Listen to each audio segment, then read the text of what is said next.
ಸಾಕಣ್ಣ, ಇಷ್ಟು ಸಾಕು.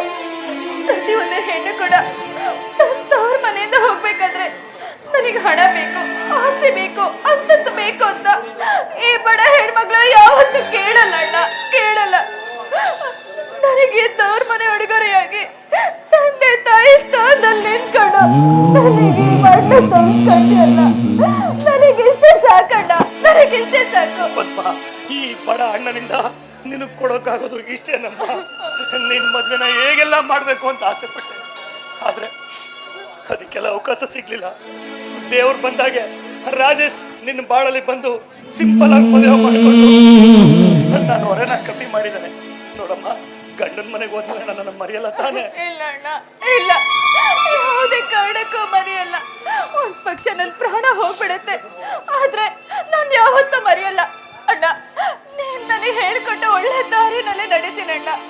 ಕೊಟ್ಟ ಮನೆಗೂ ನನ್ನ ತವ್ರ ಮನೆಗೂ ಯಾವತ್ತು ನಂದ ದೀಪವಾಗಿ ಬೆಳಗ್ಬೇಕು ಅಂತ ಹೇಳ್ಕೊಂಡೆ. ಆ ಮಾತಂತೆ ಖಂಡಿತವಾಗ್ಲೂ ನಡ್ಕೋತೀನಿ ಅಣ್ಣ. ಅಣ್ಣ, ನಿನಗೆ ಇನ್ನೊಂದು ವಿಚಾರ ಹೇಳೋದು ಮರ್ತಿದ್ದೆ. ಏನಣ್ಣ? ನೀನು ಗಂಡನ ಮನೇಲಿ ಮುತ್ತೈದೆಯಾಗಿ ಬದುಕ್ಬೇಕಮ್ಮ. ಅಂದ್ರೆ ಮುತ್ತೈದೆ ಅಂದ್ರೆ ಏನಣ್ಣ? ಯಾರು 6 ಗುಣಗಳನ್ನ ಹೊಂದಿರ್ತಾಳೋ ಅವಳೇ ಅಮ್ಮ ಮುತ್ತೈದೆ. ಅವು ಯಾವ್ಯಾವು ಅಂದ್ರೆ ಕಾರ್ಯೇಶು ದಾಸಿ, ಕರಣೇಶು ಮಂತ್ರಿ, ಪೂಜೇಶು ಮಾತಾ, ರೂಪೇಶು ಲಕ್ಷ್ಮಿ, ಕ್ಷಮಯ ಧರಿತ್ರಿ. ಈ ತರ ಈ ಗುಣಗಳನ್ನ ಒಂದು ನೀನು ಗಂಡನ ಮನೇಲಿ ಬಾಳ್ಬೇಕಣಮ್ಮ. ಆಯ್ತಣ್ಣ, ಎಷ್ಟೇ ಕಷ್ಟ ಬಂದ್ರು ನೀನು ಹೇಳಿದಂತೆ ಮುತ್ತೈದೆಯನ್ನ ಅನುಭವಿಸ್ಕೊಂಡು ಅನುಸರಿಸ್ಕೊಂಡು ಬಾಳ್ತೀನಣ್ಣ. ಅಣ್ಣ, ನಾನು ಹೋಗೋಕ್ಕಿಂತ ಮುಂಚೆ ನನಗೆ ಆಶೀರ್ವಾದ ಮಾಡಿ ಕಳಿಸ್ಕೊಡಣ್ಣ. ಹೆಣ್ಣು ಸಂಸಾರದ ಕಣ್ಣಂತೆ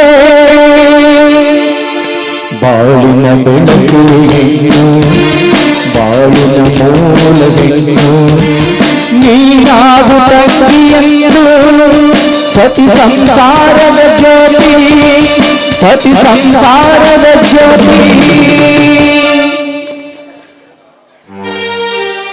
ಆಯ್ತಣ್ಣ, ನಾನೇನು ಹೋಗಿ ಬರ್ತೇನೆ ಅಣ್ಣ, ಹೋಗಿ ಬರ್ತೇನೆ.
ಕಣ್ಣೀರನ್ನು ಸುರಿಸುತ್ತ ಹೋಗುವೆಯ,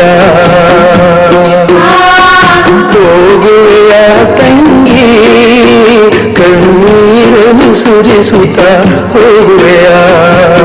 ಗಂಡನ ಮನೆಯ ಬಾಳನ್ನು ಬೆಳಗಲು ಹೋಗುವೆಯ, ನೀ ಹೋಗುವೆಯ ತಂಗಿ, ಕಣ್ಣೀರನ್ನು ಸುರಿಸುತ್ತ ಹೋಗುವೆಯ.